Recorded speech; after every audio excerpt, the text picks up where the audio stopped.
이 시간 하나님의 말씀을 나누기 전에 함께 예배드리는 믿음의 지체분들과 서로 사랑의 인사하겠습니다. 사랑합니다. 축복합니다. 힘내십시오. 성령 충만함 받으십시오. 오늘은 교회 이력으로 매우 뜻깊은 성령 강림 주일입니다. 2000년 전 오순절 마가의 다락방에 임했던 그 성령의 역사하심, 감화 감동하심이 이 시간 우리 모두에게 있으시기를 진심으로 축복합니다.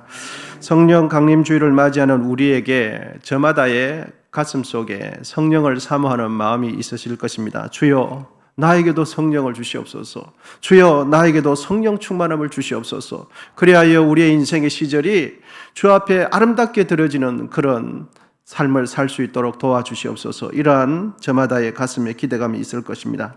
여러분, 성령님은 참된 하나님의 영으로서 우리의 삶과 영혼을 진리로 인도하시는 유일하신 분이 성령이십니다.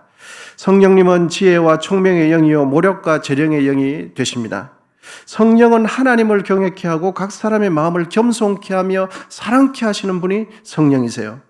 성령님은 각 사람이 어떤 처지에 있든지 어떤 상황 가운데 있든지 사람의 위로로 되지 않는 진정으로 그 사람을 이해하고 위로해 줄 수 있는 참 위로자가 성령이세요.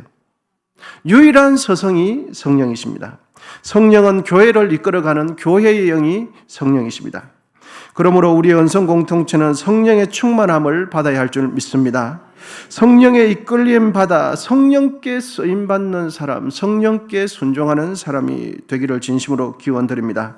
오늘날 많은 교인들께서는 성령을 갈망할 때 주로 초점에 두는 것은 자신에게 느껴지는 화려한 현상에 성령의 역사에 대한 초점을 두지요.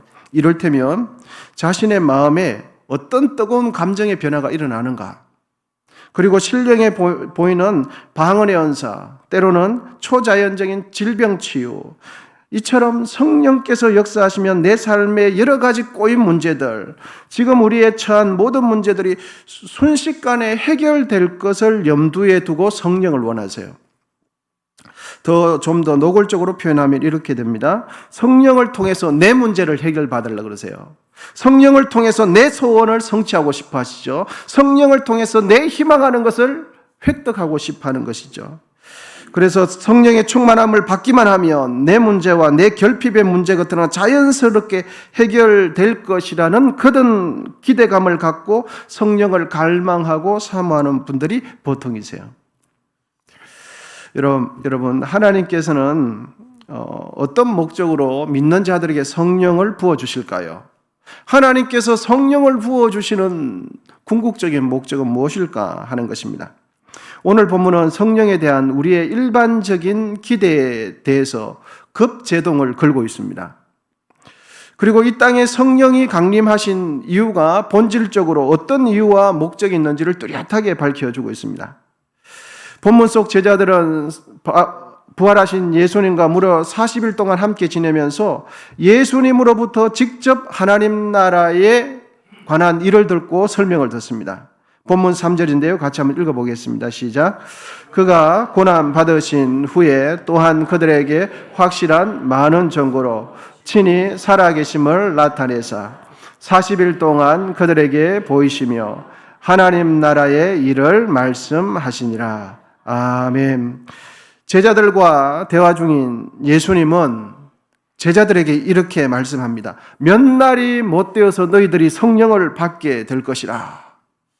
그런데 여러분, 몇 날이 못 되어서 성령을 받게 될 것이라는 그 이야기를 제자들이 들었을 때, 내가 하나님의 힘과 능력의 원천이 되는 성령을 받으리라 라는 이 말을 듣는 순간 제자들은 또다시 그들의 가슴이 고동치기 시작해요. 그리고는 가슴이 터질 듯이 흥분하기를 시작합니다. 그러면 중요한 것은 이것이죠. 제자들이 무엇 때문에 설레야 하고 무엇 때문에 심히 흥분하게 되는지, 그 이유가 뭔지가 중요하겠죠. 6절을 보시면 알 수가 있는데 6절 말씀 한번 읽어보겠습니다. 시작.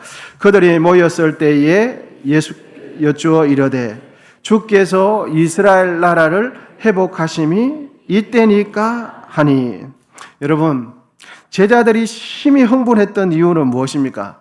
우리가 성령을 받게 되는 그때에 바로 성령을 받는 것으로 인해서 이스라엘 민족이 로마의 억압과 압제로부터 해방케 되는 날인 줄 착각하기. 성령을 받으면, 위대한 성령을 받으면 우리가 억압과 어려움에서 해결되는구나 라고 착각했던 거죠. 그러니까 제자들은 성령 받는 이 날이 곧 자신들의 소원과 나의 희망상 우리의 모든 문제를 순식간에 해결받는 그 날로 기대하고 있었던 거예요. 여러분, 우리말에 이런 말이 있지 않습니까? 떡 줄 사람은 생각도 않는데 뭐부터 마십니까? 김칫국부터 마시는 거죠. 제자들은 성령을 부어주시는 하나님의 의도와 목적은 전혀 무관하게 그동안 자신들의 가슴 속에 품고 있던 자신들의 욕구, 자신들의 계획을 성령의 힘과 능력을 통해서 이참에 성취하고 싶었던 거예요. 제자들은 분명 예수님과 대화를 나누는데 성령에 관해서 대화를 하고 있지만 성령을 주시는 하나님의 의도와 목적은 전혀 무관하게 자신들이 꿈꾸고 자신들이 계획하는 그것을 꿈꾸고 있었던 거죠. 그러니까 본문 속 제자들이 성령을 받게 된다고 할 때 심히 기대하며 설레었던 이유는 이 시대의 많은 교인들이 성령을 사모하고 기대하는 이유와 별반 다르지 않다는 것을 우리는 확인할 수 있는 겁니다. 사실 여러분, 60년 넘게 로마의 압제를 받아온 이스라엘 백성들이 성령을 통해서 민족적 해방과 자유를 기대하는 거 무엇이 그렇게 잘못되었습니까? 성령의 힘과 능력을 빌어서 내가 건강하게 되는 거, 부유하게 되는 거, 어려움에서 면하게 되는 거 무엇이 그렇게 잘못되었습니까? 성령의 역사하심을 통해서 사업이 어렵다가 사업이 번창하게 되는 거, 형통하게 되는 거 무엇이 그렇게 잘못되었습니까? 물론 조금은 인간적인 면이 있다고 할지라도 하나님 앞에서 득죄하지 아니한 다음에야 얼마든지 허용되고 얼마든지 가능한 일 아니겠습니까? 예수 믿고 복 받는 것이 무엇이 그렇게 잘못된 겁니까? 성령 받아서 내 병 고치는 게 무엇이 그렇게 잘못되었습니까? 얼마든지 허용되는 일 아닙니까? 예수님의 제자들이 성령에 대해서 이렇게 오해하고 실수하는 바로 이 대목이 여러분은 우리에게는 얼마나 큰 위로가 되는 줄 모릅니다. 제자들은 누굽니까? 예수님과 3년 동안이나 밤낮 없이 예수님께 직접 교육받은 직속 제자들이 성령의 힘과 능력을 자신들의 인간적인 욕구를 해결하는 연결시키는데 제자들도 그런데 하물며 예수님께 직접 교육을 받지 않은 우리들은 어떠하겠습니까? 성령을 통해서 얼마든지 우리의 인간적인 바램과 나의 유익을 채우는 방향으로 적용하는 것은 어찌 보면 너무나 당연한 일 아니겠습니까? 주님께 직접 3년 동안 훈련받은 제자들도 나에게 힘과 권력이 주어지면 나의 인간적인 욕구를 해결하는데 연결시키는 거 제자들도 그랬는데 우리는 주님께 직접 교육도 받지 않았는데 너무나 당연한 일이죠. 여러분, 신앙생활을 하시다가 실수해도 괜찮습니다. 왜냐하면 예수님께 직접 배운 제자들도 오해하고 실수하기 때문입니다. 얼마든지 신앙생활 하시다가 실수하셔도 괜찮아요. 옆에 분과 서로 고백 한번 해볼까요? 제자들에 비하면 당신의 실수는 실수도 아닙니다. 하겠습니다. 시작. 제자들에 비하면 당신의 실수는 실수는 아닙니다. 왜냐하면 여러분, 우리는 예수님을 직접 만났습니까? 예수님께 직접 교육받았습니까? 아닙니다. 우리는 예수님께 직접 교육받지 않았기 때문이죠. 그런 제자들도 실수했다면 우리의 실수는 정말 실수도 아니에요. 오히려 이렇게 고백할 수 있습니다. 오히려 당신의 실수가 아름답고 귀합니다. 오히려 당신의 열심이 아름답고 귀한 거죠. 여러분, 열심이 없으면 실수도 안 해요. 봉사하지 않으면 실수도 하지 않습니다. 아무 봉사도 하지 않으면 부딪힐 일도 없어요. 열심히 주의 일을 하다 보면 이럴 수도 있고 저럴 수도 있는 것 아니겠습니까? 그래서 옆에 분에게 다시 한번 격려합시다. 오히려 당신의 실수가 아름답고 귀합니다. 시작. 오히려 당신의 실수가 아름답고 귀합니다. 여러분, 맞습니다. 주님께 3년 동안 밤낮 없이 훈련받은 제자들도 내가 힘을 가지게 된다고 생각하니까 그 순간에 인간적인 생각으로 확 돌아서는 거예요. 예수님께서 제자들에게 성령을 약속하실 때 여러분, 제자들의 마음이 어떻게 흘러가는지 이제 조금 더 구체적으로 살펴보기를 원합니다. 강력한 힘과 능력이 되시는 성령을 약속받는 그 순간부터 제자들은 어떻게 마음이 흘러가는가? 그동안 제자들 마음속에 눌려있던 인간적인 욕심과 야망이 다시 머리를 들기 시작합니다. 강력하게 머리를 들면서 그동안 참아왔던 자신의 생각과 계획에 도취되면서 심히 흥분을 해요. 심히 기뻐하고 절구합니다. 그런지 본문 5절과 6절 다시 한번 읽어보면 확인하실 수 있습니다. 본문 5절과 6절입니다. 시작. 요한은 물로 세례를 베풀었으나 너희는 몇 날이 못되어 성령으로 세례를 받으리라 하셨느니라.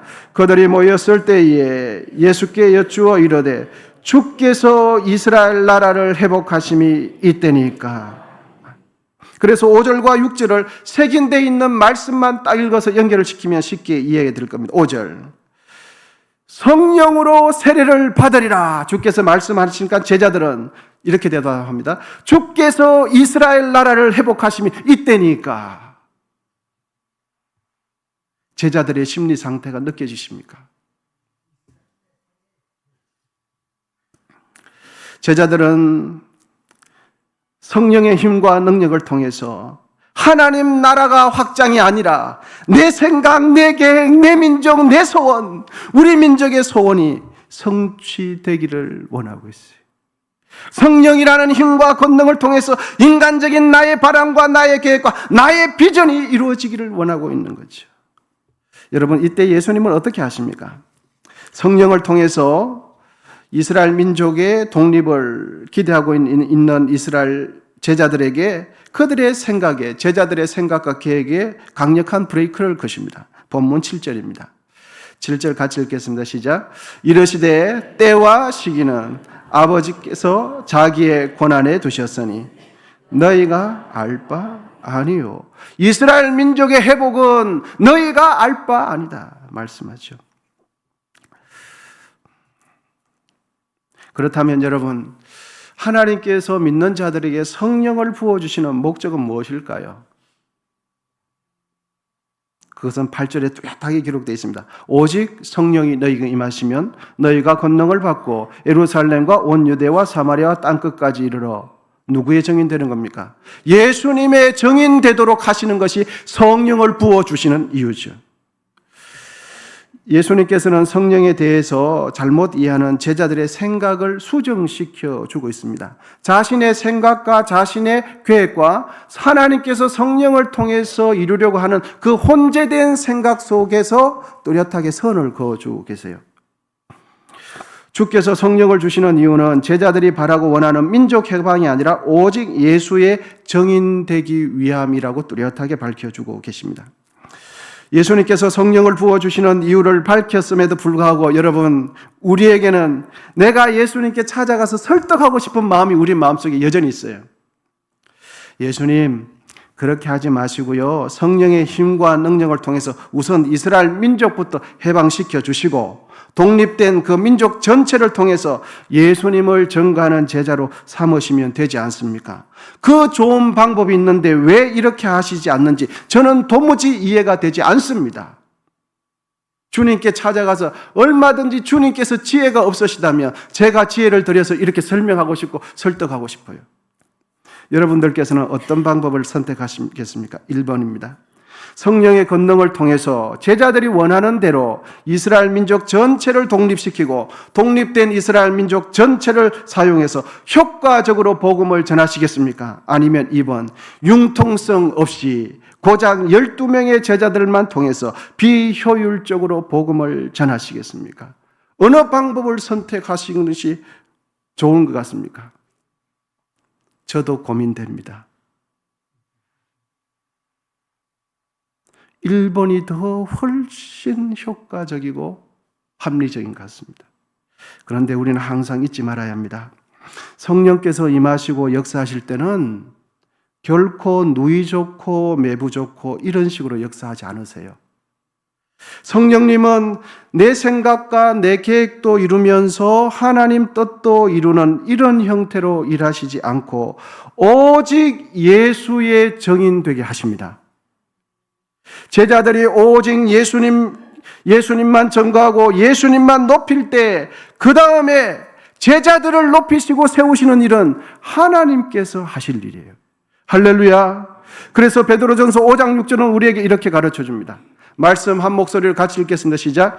그러므로 하나님의 능하신 손 안에서 겸손하라. 때가 되면 너희를 높이시리라. 아멘. 여러분, 우리를 높여주시는 분은 누구십니까? 내가 아니라 하나님이세요. 우리 교회를 높여주시는 분은 우리가 아니라 누구십니까? 하나님이세요.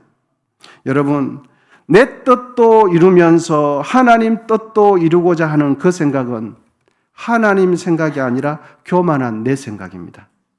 내 뜻도 이루고 하나님 뜻도 이루는 것은 하나님께로부터 온 생각이 아니에요. 우리는 바로 그 순간에 효율성이 탁 떠오르면서 내 뜻도 이루고 하나님 뜻 너무 좋다. 바로 이거다 라는 생각이 들죠. 여러분, 성령님은 내 생각과 꿈을 성취하도록 도와주시는 보조자 도움이 아니라 성령님은 내 삶을 통째로 사로잡아서 오직 예수님을 정극케 하시는 분이 성령이세요. 우리는 수시로 착각을 하죠. 내 뜻도 이루면서 하나님 뜻 이루는 게 지혜다.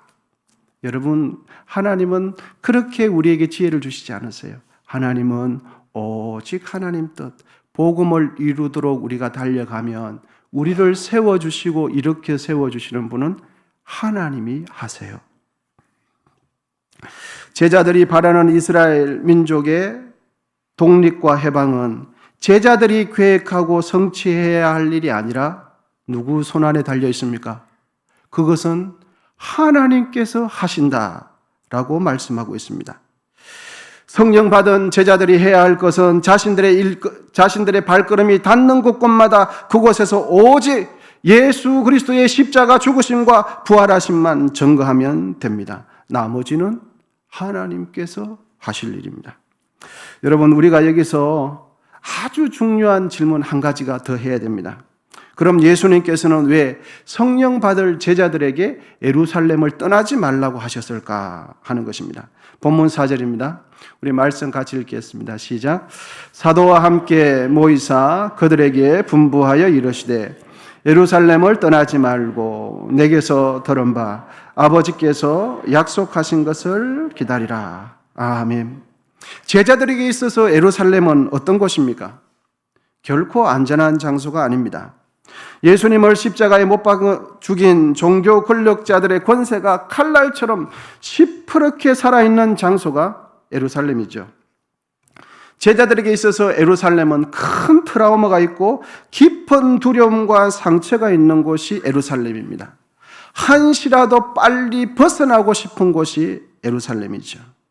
그런데 주님께서는 성령을 약속하시면서 다른 데 떠나지 말고 예루살렘에 머물 것을 약속합니다. 왜 제자들이 상처가 있고 두려움이 있고 트라우마가 있는 그곳을 떠나지 말라고 하셨을까? 여기에는 바로 인간적인 생각을 뛰어넘는 놀라운 반전의 이유가 있습니다. 성령은 우리의 삶을 가장 편안한 환경으로 이끄시는 분이 아니라 성령은 복음을 가장 효과적으로 증거할 수 있는 곳으로 우리의 삶을 이끄시는 분이 성령이세요. 성령을 받기 전 제자들에게 있어서 예루살렘은 기피성 지역 1호가 예루살렘입니다. 하지만 성령을 받은 이후에 예수님의 십자가의 죽으심과 부활하심을 가장 효과적으로 전할 수 있는 장소가 예루살렘이 돼요. 성령을 받기 전에는 가장 싫은 장소가 예루살렘인데 성령을 받고 나니까 예수님의 죽으심과 부활하심을 가장 강력하게 증거할 수 있는 곳이 예루살렘이 되는 겁니다. 그러므로 여러분, 하나님께서 우리에게 성령을 부어주시는 이유는 뭘까요? 나의 인간적인 갈망을 해소시켜 주기 위함이 아니라 오직 예수의 복음, 오직 예수님의 생명이 전파되도록 하기 위해서 성령을 부어주신다는 것을 잊지 말아야 합니다. 성령은 나의 인간적인 욕구도 적당히 챙겨가면서, 내가 기도해 줄 때 병이 낫는 나의 명예도 챙겨가면서, 하나님의 영광도 드러내면서, 이렇게 성령은 역사하지 않는다는 겁니다. 여러분, 하나님께서 왜 지금의 나에게 건강을 주셨을까요? 예수님 증거하도록 하기 위해서입니다. 하나님께서 왜 지금의 나에게 물질을 주셨을까요? 내가 가진 그 물질로 예수님 증거하도록. 여러분, 하나님께서 왜 나에게 예쁜 목소리를 줄까요? 그리고 하나님께서는 왜 나에게 여러 가지 재능과 달란트를 주셨을까요? 내가 가진 재능과 달란트로 예수의 증인 되도록 하기 위해서입니다. 다른 이들이 갖고 싶어도 가질 수 없는 좋은 기술들, 귀한 자격증, 라이센스, 면허, 왜 그 귀한 면허를 나에게 하나님께서 주셨을까요? 그 좋은 지식과 기술로 예수님을 증거하는 삶을 살도록 하기 위해서 주신 것입니다. 우리는 이제 선명하게 깨닫게 됩니다. 어느 누가 과연 성령 충만한 사람인가? 어느 누가 과연 성령의 뜻대로 사는 사람인가? 그것은 바로 예수의 증인되는 삶을 사는 자가 성령의 인도하심을 받는 자입니다. 복음을 전하고 예수님을 자랑하며 예수님 뜻대로 살아가는 그 사람이 바로 성령 받은 자이지. 남들이 알아듣지 못하는 자기만의 영적인 세계에 빠져서, 자기의 종교 생활에 자기의 마음에 막 깊이 빠져서, 그런 자가 성령 충만한 자가 아니에요. 진정으로 예수 그리스도를 자랑하고 복음 전하는 그 사람이 성령 받은 자입니다. 여러분, 성령님은 우리를 예배당, 교회라는 안전지대에 묶어두시는 분이 아니에요. 성령은 우리로 하여금 교회 문을 열고 세상 항복판으로 떠밀어내시는 분이 성령이세요. 교회 안에만 있지 말고 세상으로 나아가라 라고 하면서 우리를 떠밀어내는 분이 성령이세요. 그러므로 우리가 큰 소리 외치며 증거해야 할 장소는 여러분, 교회 안이 아니라 세상입니다. 우리가 복음을 전하고 복음을 외쳐야 할 장소는 예배당 안이 아니라 복음이 없는 세상이죠. 우리가 복음을 들고 교회로 모이지 말고 복음을 들고 세상으로 나아가시기를 축복합니다. 눈을 들어 복음이 없는 여러분 세상을 보십시오. 복음을 들고 세상으로 나아가서 세상 속에서 복음을 전하는 자가 믿지 않은 이들 속에서 머리를 숙여 하나님 앞에 기도하며 나는 예수 믿는 사람이다. 나는 교회의 장로다. 나는 교회의 안수집사다. 나는 권사다. 나는 은성교회 다니는 사람이다. 라고 하면서 예수 믿으십시오. 라고 복음을 전하는 바로 그 사람이 성령 충만한 자입니다. 1907년에 미국 출신의 24세 젊은 여성 루비 캔드릭이라는 선교사님이 있습니다. 그녀는 당시 미국의 영적 대각성 운동으로 인해서 성령 충만을 경험했습니다. 성령이 루비 캔드릭에게 임했을 때 성령은 그녀의 시선을 완전히 바꾸어 놓고 말았습니다.